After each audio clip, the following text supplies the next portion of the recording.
لیکن ہم نے اس کو جو ایک بزنس بنا دیا ہے، اور ہم نے اس کے ارد گرد جو منڈیاں قائم کر دی ہیں، اور بلکہ دھوکے کا جو کاروبار اس وقت ہوتا ہے،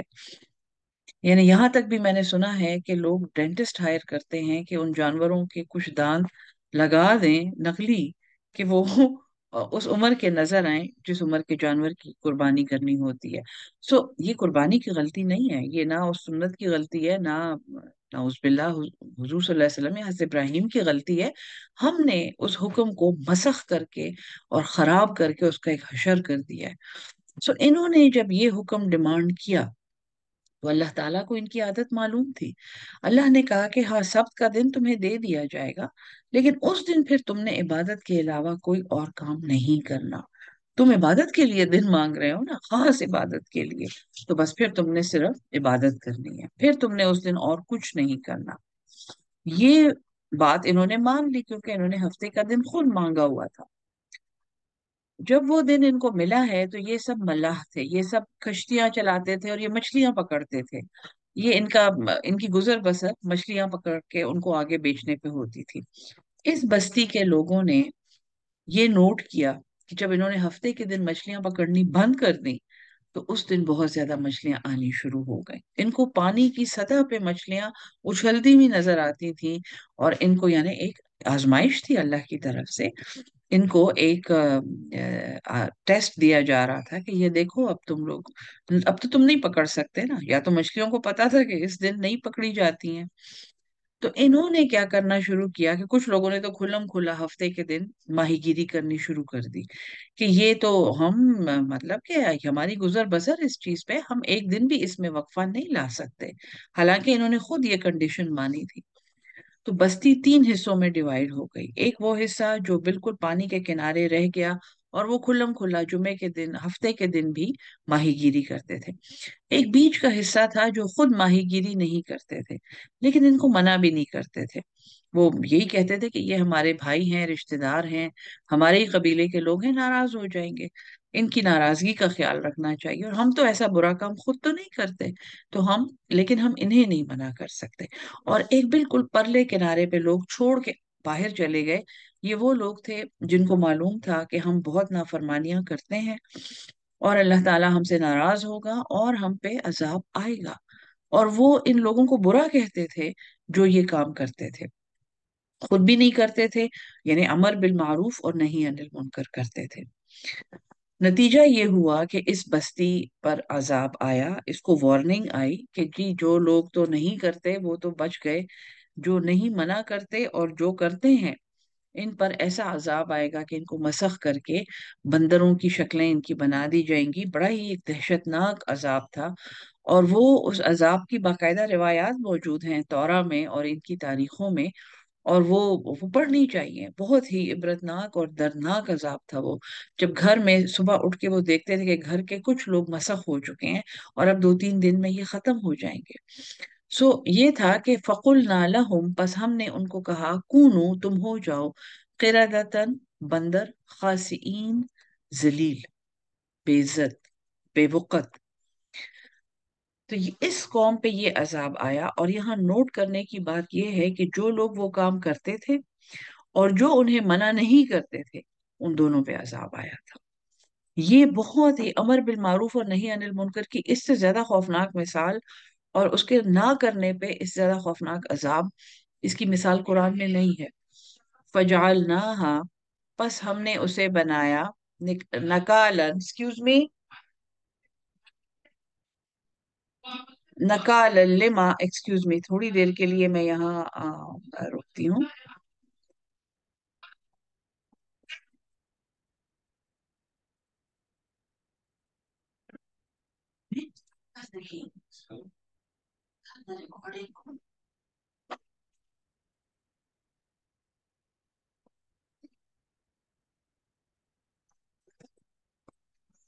سوری. فجعلناہا، پس ہم نے بنایا اسے، نکالن، ایک عبرت، لما، اس کے لیے، بین یدیہا، جو سامنے والوں کے لیے تھا، یعنی جو اسے دیکھ رہے تھے، وما خلفہا، اور جو پیچھے آ رہے تھے، وموعظتن، اور ایک نصیحت،